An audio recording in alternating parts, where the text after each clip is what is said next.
All right. My name is Brad Zubert, and I'm starting this podcast called Letters to the Laborers. This is the first episode, and our mission is to equip those people, those Christians specifically, who feel convicted to serve, but don't exactly know how. So to give them the resources, the ideas, and some of it will be Bible study, some of it will be discussion podcasts, and really everything all over the board. And so maybe boots on the ground episodes as well. But yeah, it's really to equip those who feel like they can serve more. Maybe they're even called to serve more, but don't know how. They don't know how to do it safely. They don't know how to do it efficiently. And so the reason why I started this was because I did a lot of servitude for the homeless. I've been doing it for about a year now. And like a month in, I got so overwhelmed because there was just so many people to serve. And I was completely operating alone. There was nobody with me. It was just myself. I had never really done it before. And so I was very new, very naive to it. And I remember one day just being so overwhelmed, seeing so many people. I felt that God calls us to serve. He calls us to tend to his sheep, to love the world as he loved us. And I just got so overwhelmed. And so on my knees that night, I prayed and I said, Lord, I'm just one laborer. You said the harvest is plentiful and the laborers are few.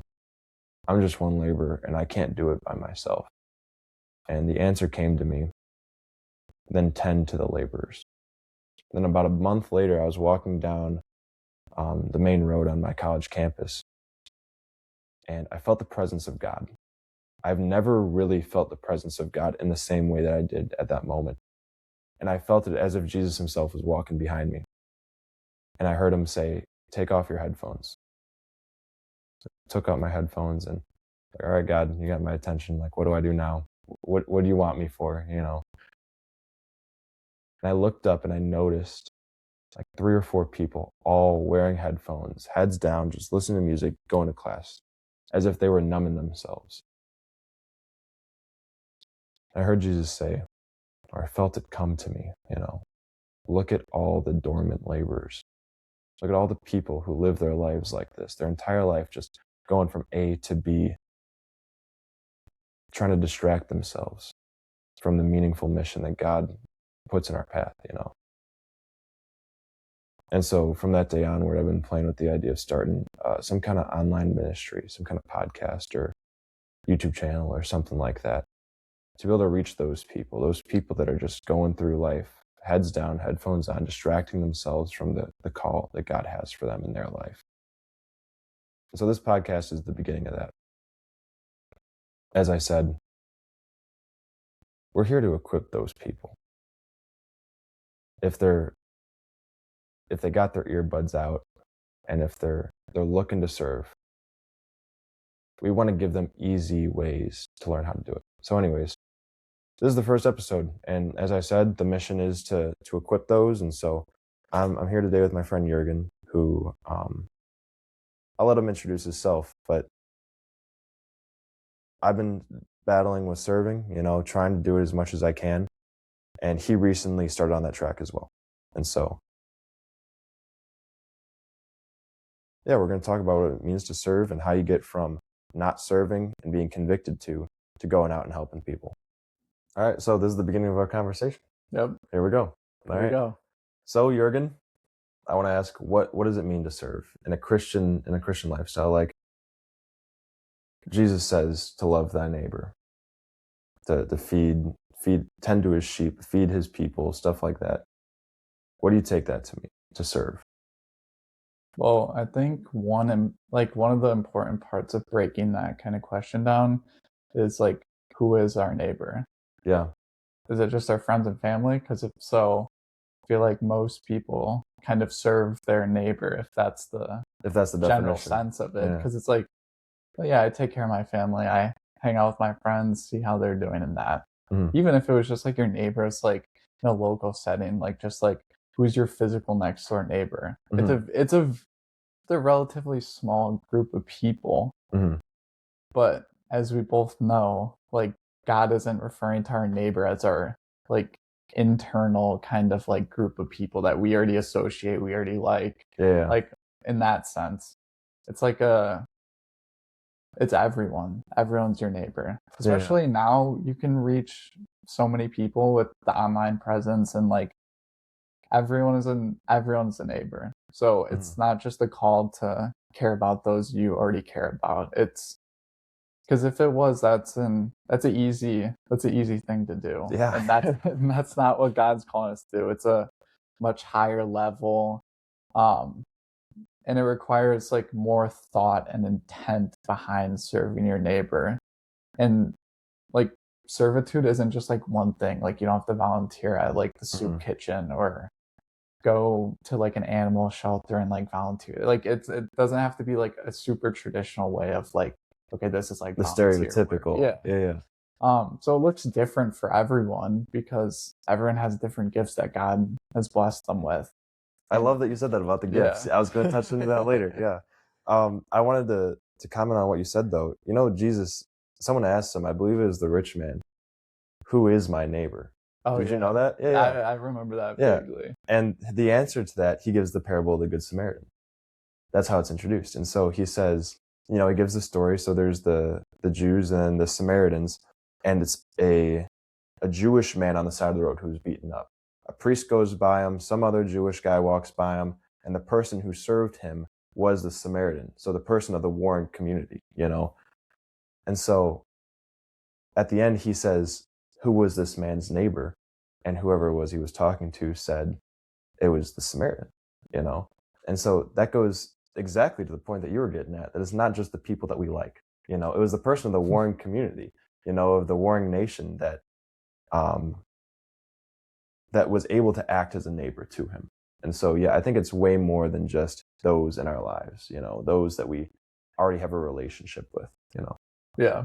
And I mean, that's the challenge of it, is not only like people that you don't know, because like strangers, you can have conversations with them and serve them in that way, but it's especially difficult the people you don't like, the people that cause problems, that you know get angered by you being there or wanting to talk to them or try and like help them. That's like the true challenge of serving, is the people that either you don't like or they don't like you, and trying to figure out like, how do I still serve them as like a loving neighbor that like God calls us to do. Yeah, and in the same way, I mean, when Jesus says that we should pray for those who persecute us, I think it's in like Matthew 5, he says, you've been told it's good to love those who love you and hate those who hate you. But he goes even farther to say, you know, pray for those who persecute you, love those who ridicule you. And so, yeah, who do we serve? I mean, our friends, our family, our neighbors, our strangers, anybody that might have any disagreement with us. Serving is not just about those that like us. Yeah. And that's why serving isn't just like one direction of like, okay, you have to do these things to serve someone. Yeah. Because like serving your enemy, let's say they don't want anything to do with you. Praying for them is serving them. And you can do that with intermediate family, friends, and that. And then serving can also be like boots on the ground, kind of like how you said, of like physically being there and helping someone. So it's not always like directly in person. It can be praying for someone, because we know prayer is powerful. That's true. So it's not just a one-way avenue. And people feel convicted to serve in different ways. People have interest in different ways. Like I said, everyone has their own gifts, so serving doesn't look the same in everyone's life. Yeah, and there was one thing I was going to touch. There's so many things that I want to touch on what you said. There's going to be a long conversation, but specifically about loving those who don't like you, you know, meeting their needs. You said praying. You didn't use the words meeting their needs, but that's kind of how I see it, you know. To serve someone in my mind is to show them love. And as you say, people have different needs and people have different gifts. And so, you know, praying for people is certainly good, especially those who are persecuting us. But, you know, serving looks different for each and every single person. Like if you're hungry, serving you would be giving you food. Now, if you're thirsty, giving you food might not help you too much. Or if you're going through a mental health crisis, just sitting here and talking with you is a way that I can serve you. If I were to give you like Jimmy John's, it's like, what the heck am I doing, you know? At that point, it comes to more of a, am I trying to love people or am I trying to feed people? Because feeding hungry people is loving. Feeding full people, like, what are you doing? Like, that's not a call of Jesus. Yeah, I feel like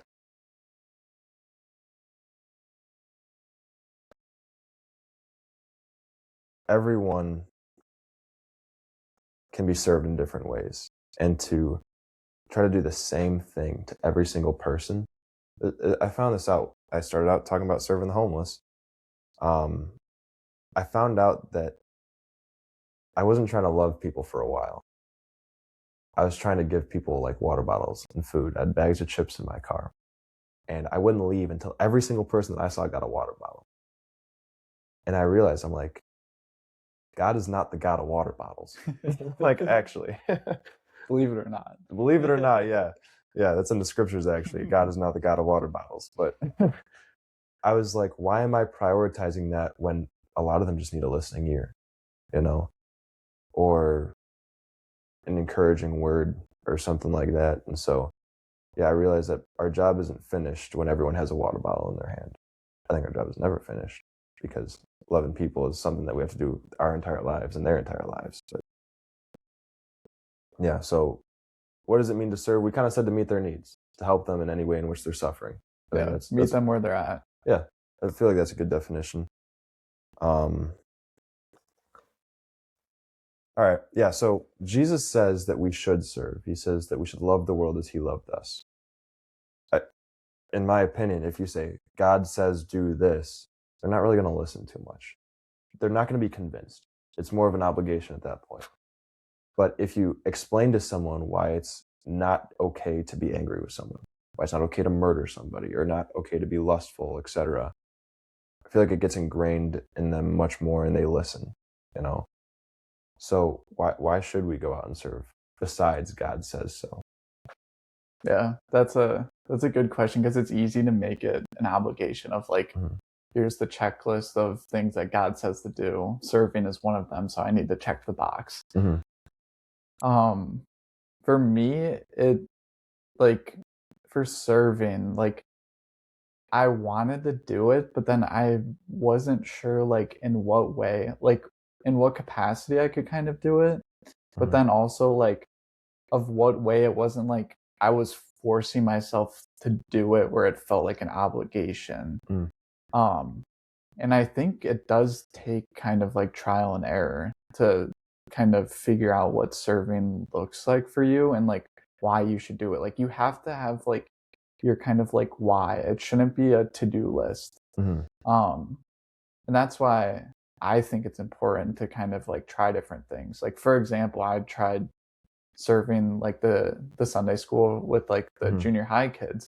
And like initially I felt just the pressure. Like so many people were telling me like, I think you'd be really good at this. Like you should give it a try. Like pastor, like leader of like the Sunday school, and like a bunch of other people are like, I think this would be like a good fit for you. So it kind of felt like all the outside factors were kind of pushing me towards this direction. So I'm like, I was wondering like, well, is this kind of like a place that God wants me to kind of go? And I tried it. It was like it was all right. I knew that it wasn't like the perfect place for me to serve and like what I think I was best at. But that was like the first step of me starting to serve. So I think finding your purpose and meaning of what you like, which kind of way you like to serve, is how you kind of avoid just the obligation of like, oh, I have to go do this charity work or I have to go here. So I think it's more so like the meaning, like why do you want to serve? And that looks different for each person. I like that a lot. Why do you serve? Why does God call us to serve? You have to find the why in order to do it. And like we can't tell people what their why is. Yeah. That's true. I'm sure people would like that, but then we'd be giving them a checklist to do. Yeah. I do think there is a broad why that we can give to everybody. And that is, I mean, Jesus says, love the world as I loved you. Paul says that Christ is love, like the essence of love. And so this is a struggle that I go through a lot, especially when I'm out with the homeless people. It's, am I doing it just because I want to get it done? And oftentimes the answer is yes. And there's times where I'll be like freaking out, like, oh, I could go 5 more minutes down the road and I could get one more person, or maybe one more person, you know? And I found that that's when it turns into an obligation. That's when it felt like one, to me at least. And to get out of that, what I did was I realized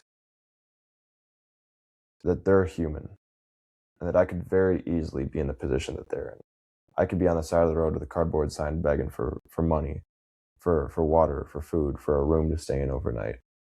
And I kind of, out of love, imagined myself in their position, trying to understand them, you know? And when I've done that, it's turned from an obligation into wanting to serve out of love. Because if I have 20 minutes to spare and you're 5 minutes down the road and you could be thirsty and you could be hungry, well, I got food and I got water in my car, you know? I would love for someone to come up to me in that situation if I was that person. And so realizing how cold and how long it's been since a shower and how hungry and thirsty they might be, and trying to put myself in their shoes has opened me up, not to feeling like I have to do this, but wow, I could be the person that could do this for them. Or I could give this to them as a gift, you know? So I feel like love is the broad answer is, why should you serve? Out of love, you know? And maybe that's not a convincing enough answer for some people. But I'd certainly think we answered the wrong question. We answered, how do you turn it from an obligation to actually wanting to do it, you know? But actually in my whole journey through Christianity, I started out of obligation. I was so afraid that I was going to suffer for eternity in hell. Like, that's my testimony.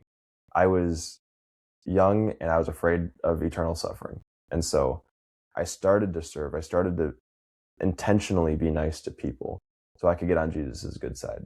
Like, legitimately. On the good list. Yeah, to not be on the naughty list. Like, that's exactly it. And this is something we kind of talked about before we started recording. If you start as an obligation, a lot of the time it will turn into fun. It'll turn into something you want to do.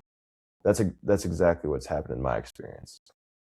Yeah, I don't think it's wrong to even start with like it being an obligation, because it's like you're essentially doing something that you're not used to. It's not a part of your daily routine. Yeah. It's potentially out of your comfort zone. Mm-hmm. So yeah, it may not feel like the greatest thing in the world to do at first, but you kind of build the muscle. Yeah. And are like, I'm going to show up, I'm going to do it, whether I feel like it or not. Mm-hmm. And then maybe eventually you start liking that. Maybe it leads you to another one. Mm-hmm. But I don't think it's necessarily bad for it to start as an obligation. If it stays like that your whole life, then it's kind of like maybe you just haven't like expanded like your horizons and kind of like found like the true like meaningful like way of serving for you. Mm-hmm.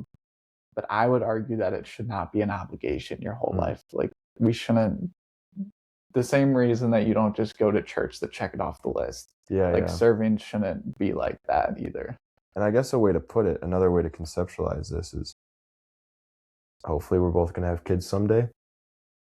When we're telling our kids that we should be nice to our neighbor, maybe our next door neighbor, you know, starting small, I don't think the reason should be because God told you to. God wants you to, so you got to be nice to them. You got to go mow their lawn, you know. I think it should be, if I'm ingraining in my kids, it's going to be something like, well, maybe the old lady next door can't. And it would be really, really helpful if we could. You know, if you could do that for her. Or even picking up some garbage or cleaning something, you know. I feel like the way to teach it and the way to grow in it is out of love. And it isn't really out of obligation. I don't think that's the best way to teach it, you know. Now, like I said, for me, I constantly have that temptation to think of it as an obligation, you know. But that's when you got to remind yourself why you're doing it. Remind yourself how how amazing it would be for that person to get shown that kind of love, you know? But yeah, there's a reason that I had you specifically on for our first episode, and that was because I think you got quite a story to tell right now with with your servitude, you know? You started having a conviction to serve, and just within the last month, you kind of, from how I can see, you kind of exploded. Like, you kind of took off, you know? So like 180. Yeah, or at least that's how it sounded to me, you know? And so what you first started feeling convicted, and then you went to doing it, to actually serving. What was the conviction? What pushed you to want to serve? So to start off with, like, the conviction, it's like when I would drive to work, it would never be like a ton of homeless people. I would see like maybe like one or two. Mm-hmm.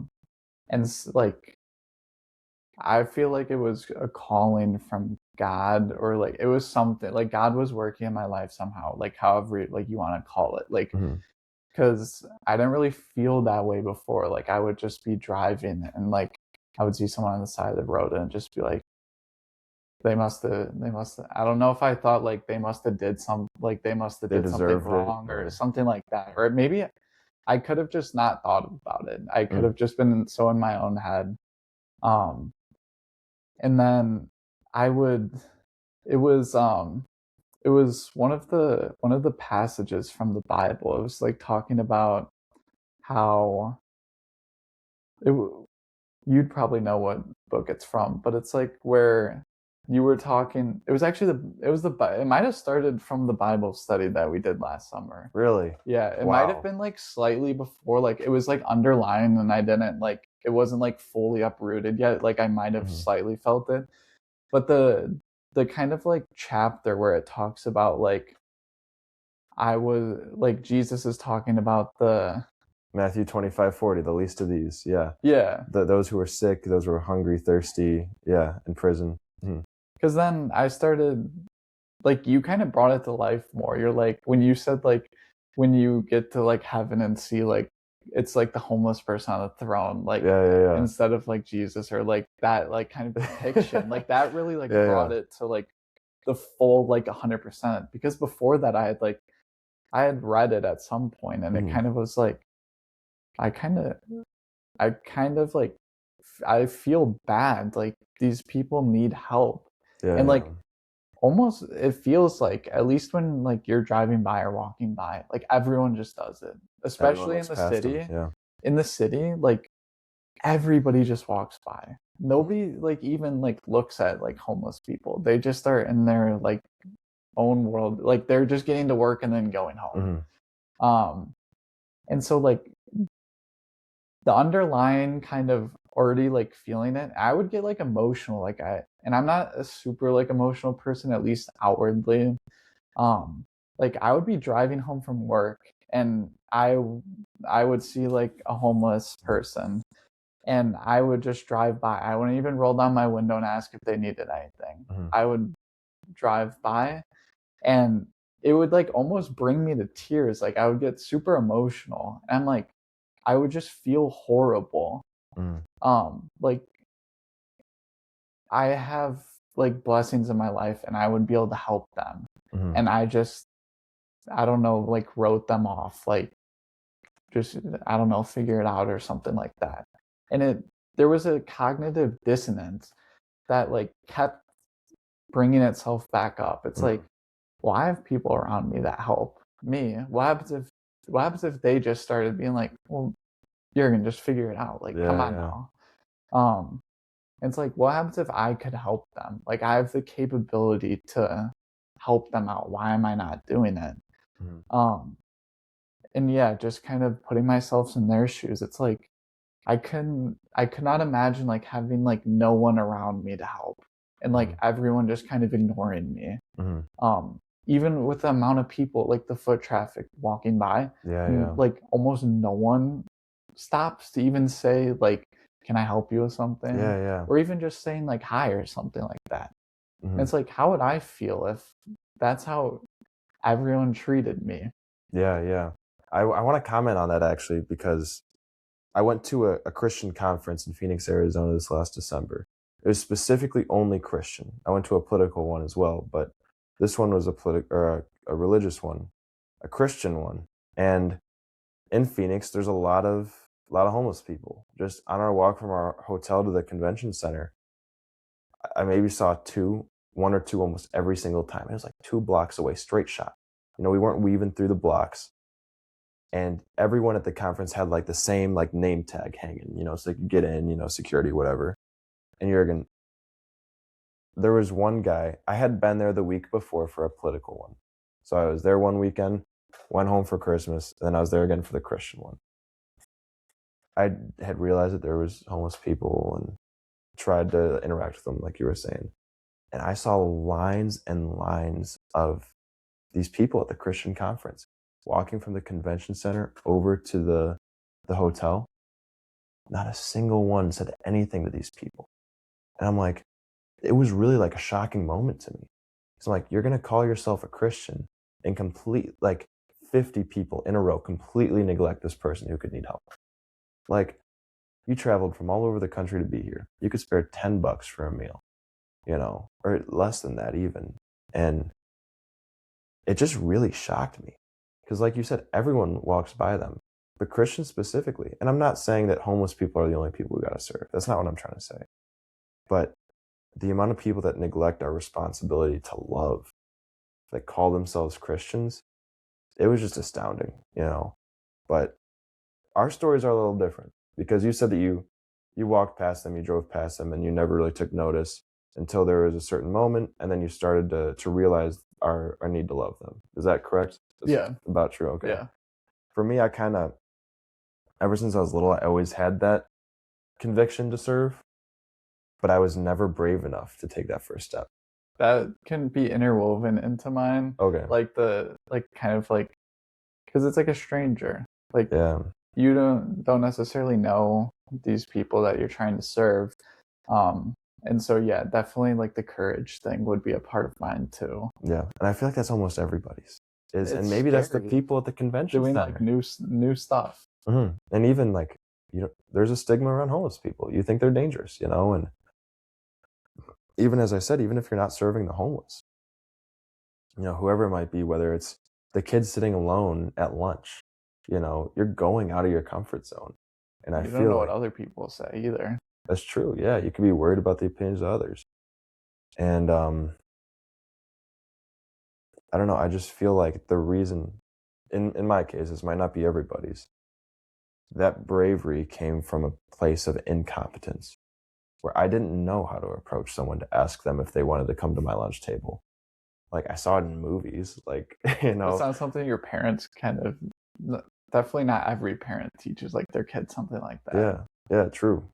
And if you've never done it before, you've never done it before, exactly. Right? And so, yeah, I feel like going from 0 to 1 is the hard part. And that's kind of the reason why we're doing this is, in future episodes, we're really going to go into how do you serve this person, the homeless person, the person in the nursing home, how do you do that specifically? But yeah, I feel like it comes from a place of incompetence, and not in a rude way, but just haven't done it before. Like, it's a naivety. And so when I built up my competence, when I started to practice and get closer, my first steps were falling all over my face, basically. And I was failing terribly. Those first steps are the most important, So I feel like when I asked you, why did you feel convicted? You kind of said that it was out of a place of love. You wanted, and maybe from the scriptures as well. Like, we know that's what Jesus calls us to do, and we're both wearing crosses around our necks. Like, are we going to be claiming to be Christian and not follow what he says?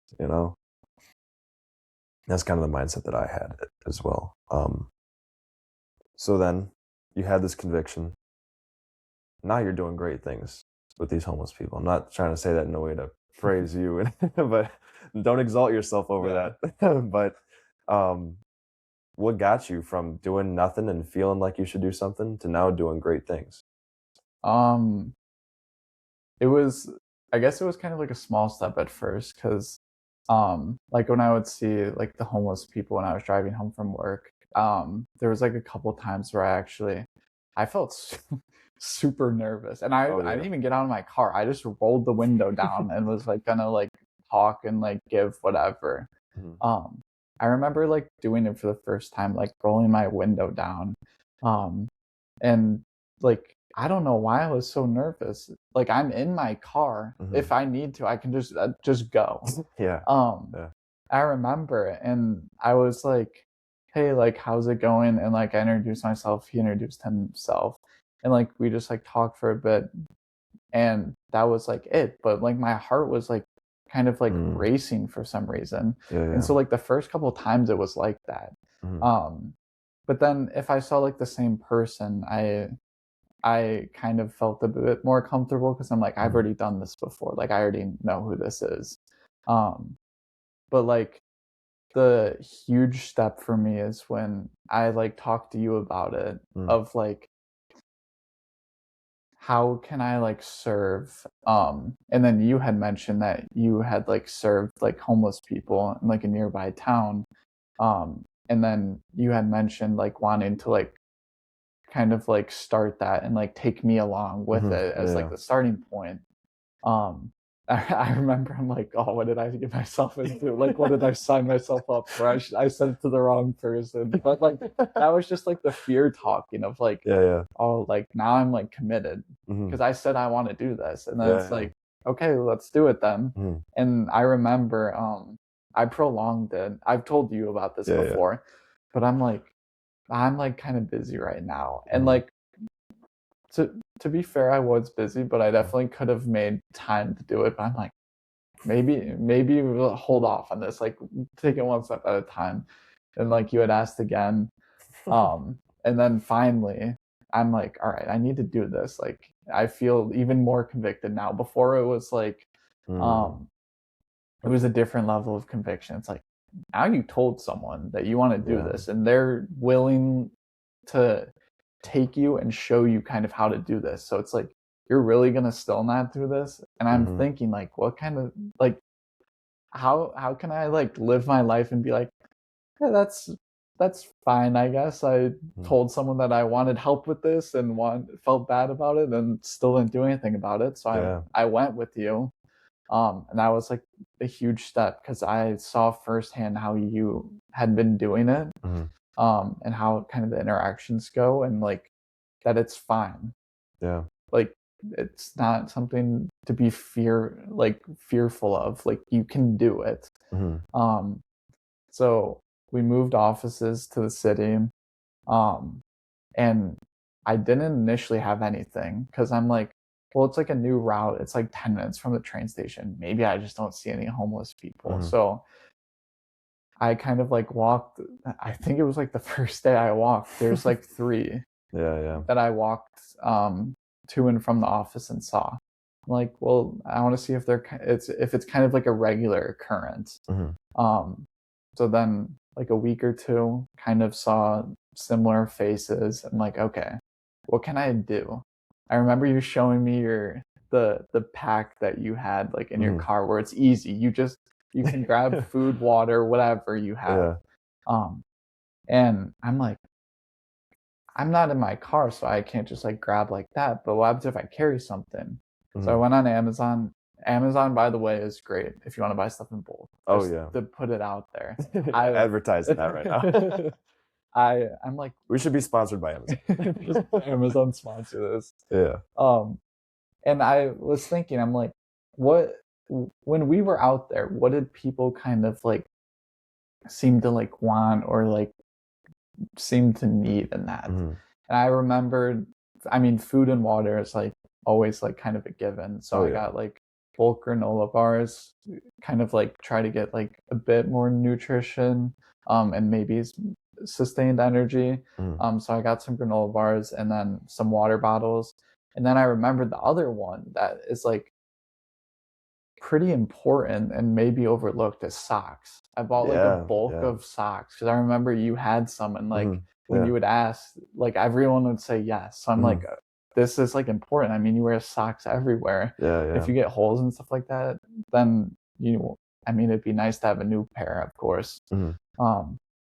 So I loaded up. It was a bit much at first. I got like this giant tote bag, and I just like put stuff in there.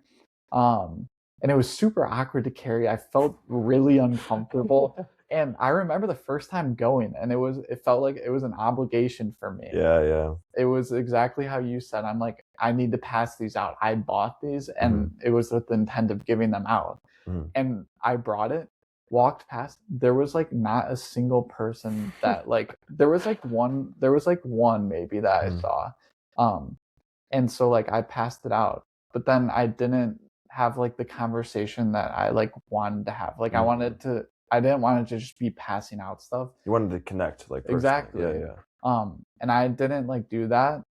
And I'm like, I did what I wanted, kind of, but I wanted to connect with people. And like how I saw you connect, I'm like, I feel like that takes it to like a new level instead of the obligation of passing stuff out. Passing stuff out is good, don't get me wrong, like helping in that way. Oh yeah, for sure. But I wanted to take it to the next level because I knew I could. Yeah. So I'm like, feeling comfortable with this bag. I got to do something about that. And I need to slow down and give myself more time to talk to people. So I'm like, what can I do? And I'm like, well, what bag am I supposed to bring? So then for a bit, I didn't even bring a bag. And then I'm walking past and it's like 4 or 5 people this time. And I walked past all of them. Yeah. And I'm like, well, I can't just do nothing. I can't go back to that. Yeah. So then I got like a little like drawstring bag and I just sling it like over my shoulder. And it's super easy. I kind of like swing it in front of me, open it up, and I have granola bars, water, socks, and it's super easy. And I like take the time to like talk. You emphasized how important it is to know the people that you're serving, know their name, and have familiarity with them. It's not just like I'm helping you, but I don't care about like. I mean, a name is super simple. Like that's just your identity. Yeah. It's so meaningful when you remember someone's name too. You know, it tells them like, I see you. You're meaningful. Exactly. I want to go back to the question that I asked you. I asked, what pushed you from being someone who was convicted to someone who was doing? And what I heard from you was, I mean, you're talking about the socks, you're talking about the food, the water, the importance of learning someone's name, as you just brought up, stuff that you learned from me. And I'm not taking the credit for it. What I'm saying is, if you're feeling convicted, maybe seek a mentor, or maybe don't see it as a mentor, but someone who's already doing what you're convicted to do. And I think there's an obligation on the mentor's role, not exactly to advertise and say, look at how much I'm helping the homeless, you know, but especially when it came up in conversation, bring it up, you know. And so there's an obligation on the mentor to talk about what you're doing so that you can mentor people. And there's an obligation on the person who feels convicted to search out a mentor, you know. And that mentor could be in your school, it could be in your community, it could be online. It could, like, that's kind of what I'm doing this for, is to be a mentor to people. And for those that I'm not, you know, super credible in, you know, if you're talking about being a missionary, I have no clue how to do that. I've never done that before, but I can provide an environment for a missionary to come on and teach, you know. And so that's kind of what I see this project being, is provide mentorship to those who need mentorship, you know. But yeah, how do you go from being convicted and doing it, or being convicted to doing it? What I heard you say is find a mentor. And I think that's real true. Yeah. I didn't have anybody in my life. When I started, it was like terrible. I never spread the gospel. And we're going to do a whole homeless video. So this is something else. But I was so nervous. Heart was beating so quick. I felt my entire body shaking. The first guy that I went up to, his name is Sean. Don't remember him. And I went up to him. My heart was beating super quick. My hands, my legs, everything was shaking. And I remember being like, how can I serve you? That's the only thing I could really get out, you know. I learned his name and all that stuff. And I think I learned all that, some from scripture, you know, others from gnawing on it for so long, gnawing on that conviction. Like, what's my goal of going up to this guy? Is it to give him food, or is it to serve him? So that's what I said. Like, not what do you want to eat? It was, how can I serve you, you know? And I think it takes bravery, mentorship, and the intention to go do it, you know. Yeah, like I said, you could find those mentors in the scripture. You could find them on YouTube, Instagram, or in person in your community, you know. And so I think there's a real big importance on searching them out, you know. Yeah, I mean, that helped me a ton. Like having you kind of show me the ropes and stuff like that, it kind of instilled the confidence in me that I can I can also do it. It's like, if Brad can do it, why can't I also? That's a good point. Yeah. And that confidence, like you said, I believe that confidence comes from competence. And I help teach you those skills, you know? And so search out a good mentor who's gonna like not just say, why aren't you doing this right, you know, but like actually take the time to show you. And that's not just in the homeless, that's in all acts of servitude, I think. Like if you want to go mow someone's lawn or something, mow your neighbor's lawn, if you don't know how to mow a lawn, find someone that does, you know. Yeah, I don't know, I feel like it's really cool, Jurgen, because I came into this having that question and not knowing the answer, and we came to it together, you know. I didn't know that that's how what went from no to yes, you know, from 0 to 1. And so that's pretty cool. I learned something today. I got some questions written out here. Yeah, we covered all those already. I mean, we know that Jesus calls us to serve, to love. We know that serving is not just something that you do. It's out of love. You know, it's not an obligation. I think that almost every single Christian has a conviction in some sort of serving in some way, shape, or form.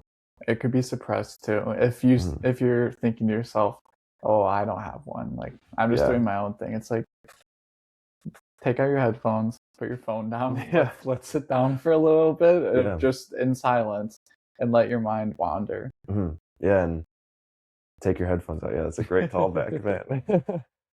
I feel like it's not always headphones, though. Yeah, the headphones definitely is metaphorical. Yeah, it's the metaphor for that which is distracting you. You know, Jesus says, let all who have ears listen, you know. He wants us to listen to him. But I think our flesh, you know, maybe it is listening to music all the time. You know, there were certain points in my life where I couldn't brush my teeth without listening to music. I had to be listening to music at all times. Or like watching YouTube videos while eating and then. Yeah, while you're eating. Yeah, because you don't want to be alone with your thoughts. And I know plenty of people nowadays feel that, you know. It might be obsessing over sports. It can be anything, you know. I've heard people say, if you say to them, well, why don't you just take some time and like be in your own thoughts? They're like, oh, that's scary. I don't want to do that. Yeah, what? I saw this thing on the news. It was talking about how there was a trend going around about like dry walks or something like that. Like it was called something like that. What do you mean a dry walk? And that might not have been the name, but it was like going on a walk without listening to any music. It's like, and people were like, "Oh, that's so hard. I can't do that." Like, how numbed are we? You know, God's speaking so loud. You know, it's like I saw this the other day. I think it was on Instagram. It's like if your father's calling you from the other room, you hear him and you come to him. But if you got the music blasting in your room, you're never going to hear him, you know? And so I feel like people are expecting to find God while they have all their distractions to the highest volume, you know? It's like, I've certainly been in that camp too. And I find that when I'm listening to music all the time on Instagram Reels or, you know, going place to place to place, it's because I'm ignoring something. It's because there's some conviction that's just under the surface that I'm trying to get away from, you know? I actually deleted Instagram before we did this. You sent me like kind of like some questions that kind of get in mind for like the podcast and kind of just like, here's like an overview. And I saw you include like scrolling on Instagram or something like that. And that's something I've like thought about. I'm like, what do I really go on Instagram for? And if you ask me, I'd be like, well, like what happens if someone sends me something and I don't have it, then I just never respond. No, like big whoop. Like, come on. Like, sorry, like I won't be able to respond to that. But it's like, no, like I just want Instagram to be able to scroll and just turn my brain off. And I've done it before where I just like uninstall it, and then I'm like, well, what happens if like, and it's like, no, like that just is not true. So your like text, I'm just deleting it. So I deleted it when I saw like, all right. So that wasn't my intention at all. Inadvertently, like doing this podcast, I'm like, I'm just deleting it. Because I mean, it's such an easy distraction too, and everyone like has it, and it's super accessible. I remember when I was first trying to stop going on Instagram so much, I deleted it just off my homepage, so I would have to like scroll to the right. Mind muscle connection or muscle memory is just like, well, Instagram is just this over and it's right here. And your brain just learns it. You have to fully get rid of it. No, I agree. I try to do that too, and it's like, oh well, now it takes an extra step. I gotta like search it in my phone, but I wanted it so bad that I made that mind muscle connection so quickly it didn't even matter, you know. I guess we kind of stumbled into a new question, and that was, what are the obstacles that get in the way of serving, you know? And we mentioned Instagram, we mentioned all the things that numb us. Because I used to call it my cigarette. I'm like, oh, I got to go take my cigarette. I just scroll on Instagram, you know. It's really like a numbing sensation. And it's good if you're super, super, you know, afraid of whatever the heck's coming your way. But it's not if you use it, you know, everything in moderation, of course. But maybe not at all. Honestly, for Instagram, it might be nothing at all. Which is really funny to say because I'm starting up this freaking podcast and I'm telling people not to go on social media. Like, man, you really have to like kind of control it and be conscious. Don't mindlessly scroll. Yeah, no, exactly. That's being conscious of what you're doing. Yeah. So obstacles to serving is pushing it back into your unconscious with Instagram, music. I think really obsessing about anything like that. If you don't, you know, it's kind of like a meditation or a prayer. At the end of the day, you can ask yourself, like, what am I doing that I shouldn't be doing? Or what should I be doing that I'm not, you know? And if you never take time to reflect, if you never take time for introspection, you're never going to find that thing. Or maybe it'll slap you across the face someday, which might. But yeah, I think anything that distracts you, anything that stops you from introspection is going to be the stumbling block in your way, you know?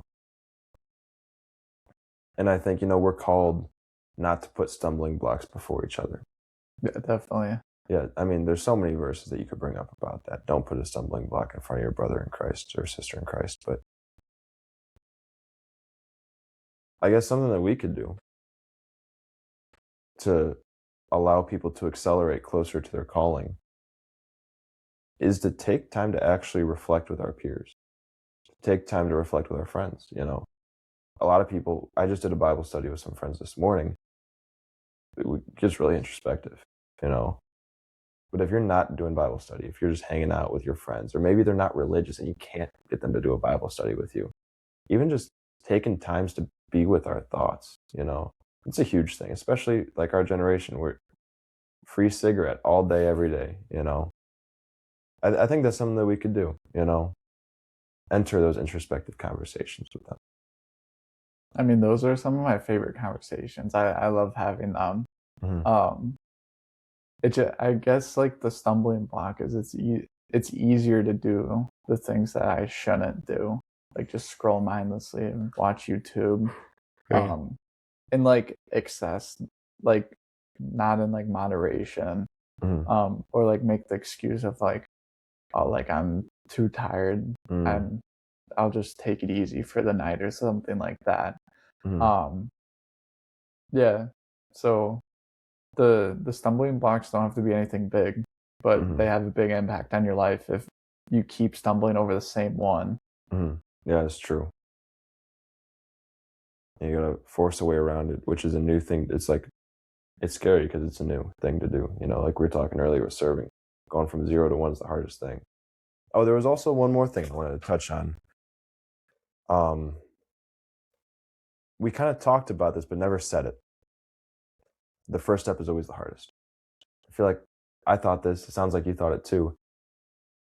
We feel like, and this is the fear getting to us, that every step is going to be as difficult as the first.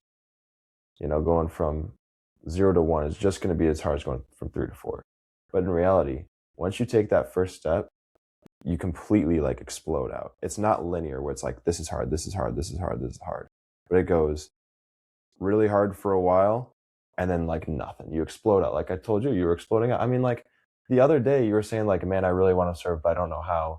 And then you went from buying food, buying socks, buying water, putting it in a bag, finding out that bag wasn't ideal, buying a new bag, entering conversation, and like being with these people, you know?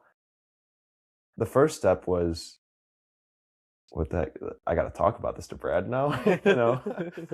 And then you went from getting a new bag because the first one wasn't ideal. I see that as completely explosive growth like that, you know? Yeah, I think that's an important thing to touch on, is that the second to third step is not going to be as hard as going from 0 to 1, you know? Definitely. Like, I mean, you get the momentum, the momentum behind your back. Like, I did the first step, why can't I do the second step? And then it's like, I did the second step, why can't I do the third? And it just keeps going along. And it's not a new thing anymore. Yeah. You've done it. Another way to put it that might be easier to understand is, I've never played piano before. Like, never seriously. Trying to learn the first song on piano is going to take forever. Like, I cannot play Mozart off the bat. That's insanely idiotic to think that I could just do that, you know? But Mozart would be much easier once I get 10 songs under my belt, you know? And so there's a lesson, and that is you shouldn't be afraid of taking the first step if the fear is rooted in, this is going to be difficult forever. Because in reality, I mean, all things are like that. Every skill you learn, it starts out really hard, takes a long time, and you explode, you know?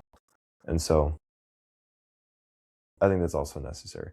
Is there anything else that we should talk about serving? We talked about obstacles. We talked about why. We talked about how. I mean,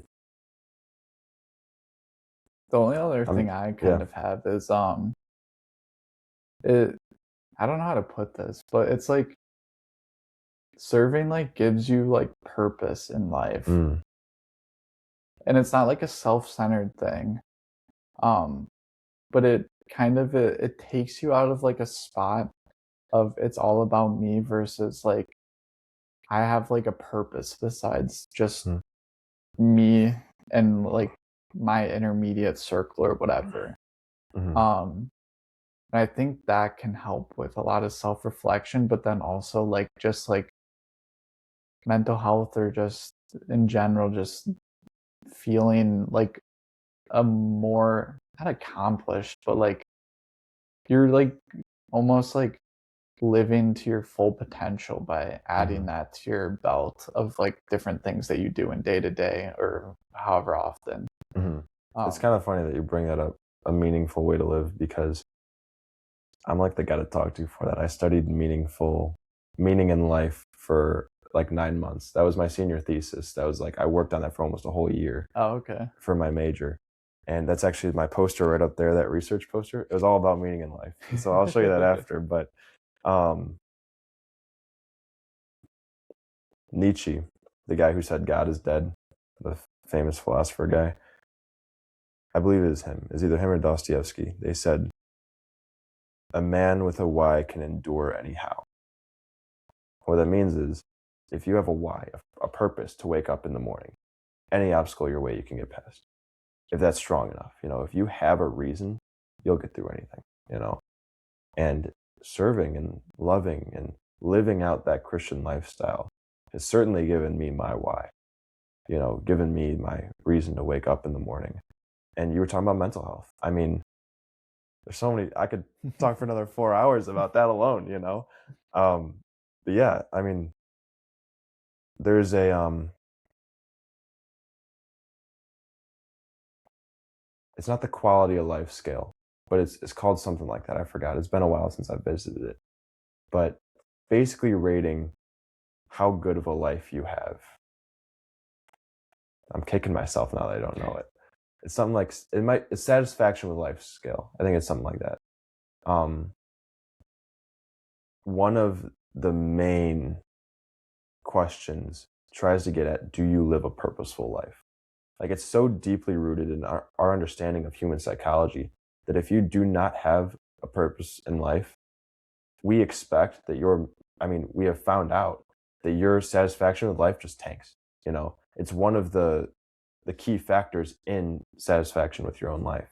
And so your mental health is going to go down, and they've found that even physical health, your body fights off, it strengthens your immune system to have a meaningful life.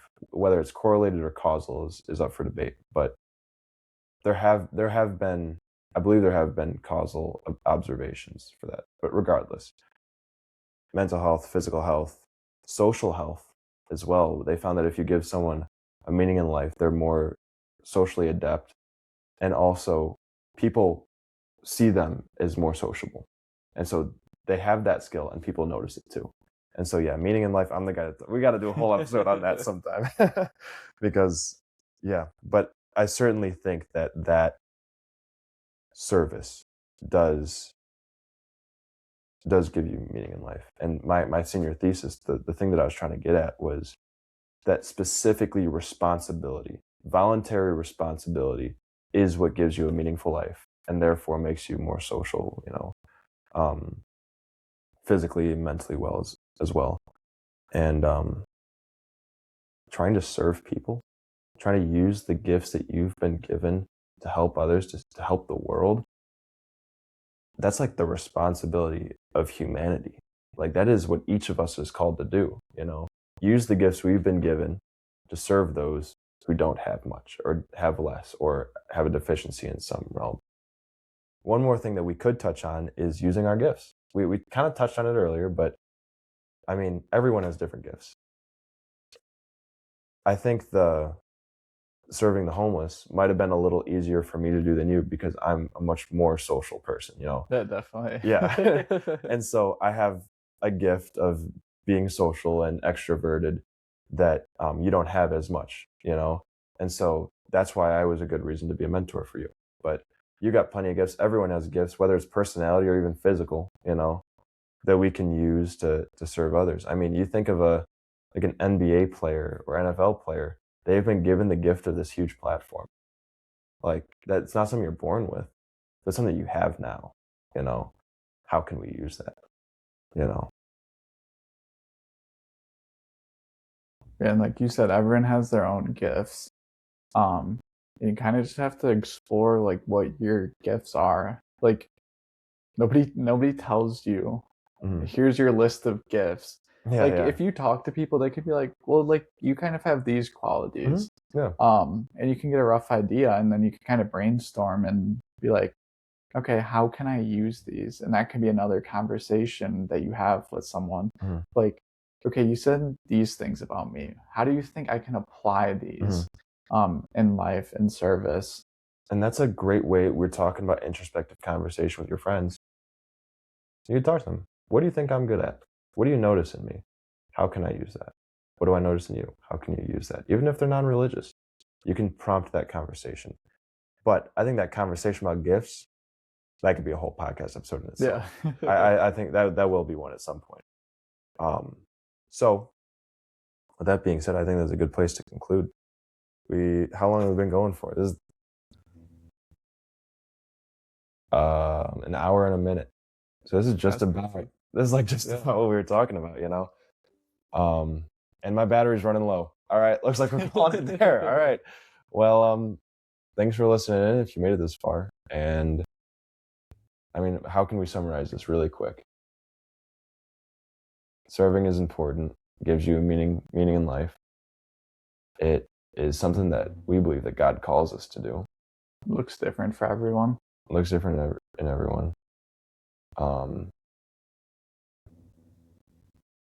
First step is always the hardest. First step is always find a mentor. Be awesome. For God, not for yourself, though. But yeah, all right. Well, thank you, Jurgen. This has been awesome. Of course.